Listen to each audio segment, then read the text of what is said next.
The final Soldier Secondary video is finally here.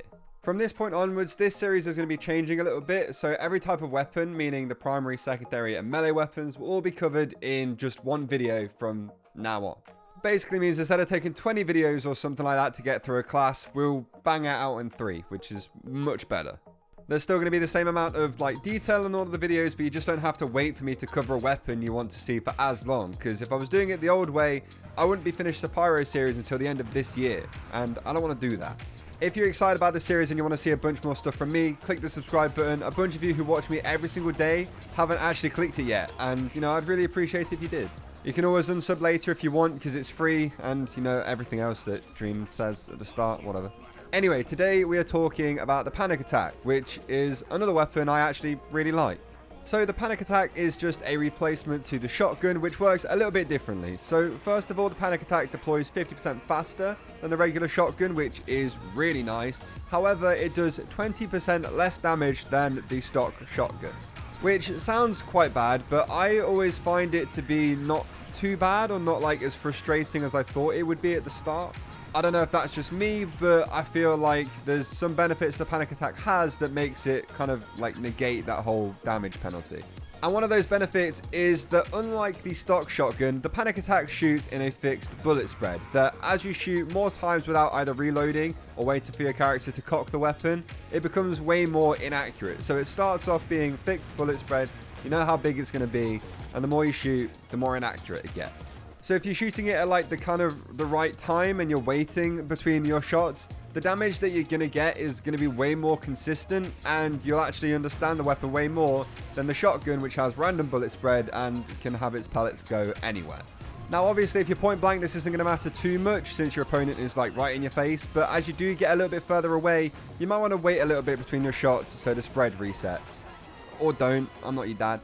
Okay, so let's talk a little bit about damage numbers, since it's meant to deal 20% less than the stock shotgun. So, at point blank range, you could be dealing anywhere from a measly 7 damage all the way up to 108 damage, which is not so measly.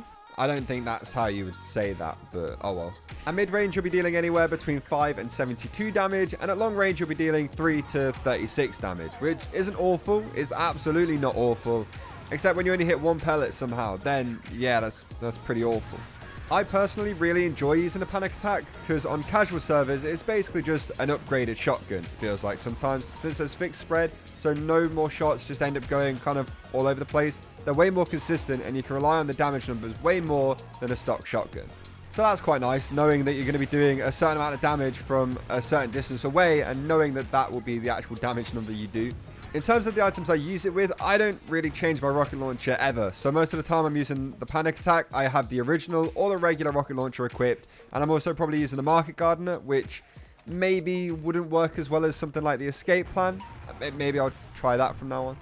But like I was saying, I really enjoy using this weapon. It feels powerful, even though it's meant to do less damage. I still feel like it's either the same level as the shotgun, if not a little bit worse sometimes, maybe. But it still feels powerful, and to be honest, sometimes I prefer this over the shotgun itself. Not sure why, I just do. Maybe it's because I have a nice panic attack skin, but whenever I click to equip a shotgun, I always manage to click on the panic attack first, even if I want to use a regular shotgun. I'll always change my mind, I don't know why. Maybe in something like a Face It game, I don't think the panic attack would hold up as well, because, the shotgun wouldn't have random bullet spread in that. But for casual servers that a lot of people are still playing in, the panic attack is, quite a good option. I never really found that I was struggling to get a lot of kills with the panic attack. Like with some of these weapons that I make these videos about, I really struggle to either get footage with them because I just don't know how to use them, or I can't really ever get kills with them because they're not used for that. Whereas with the panic attack, it was so easy just to run in, get some kills, and get some good clips for you guys to watch, hopefully. But anyway, that is going to do it for the video, guys. Thank you all so much for watching. I hope you enjoyed it. If you did, please make sure you leave this video a like, and also make sure you subscribe to the channel if you're new.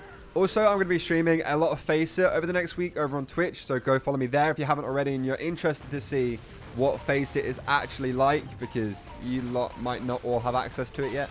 Anyway, once again, thank you all so much for watching, and I'll see you all again tomorrow with another video. Goodbye.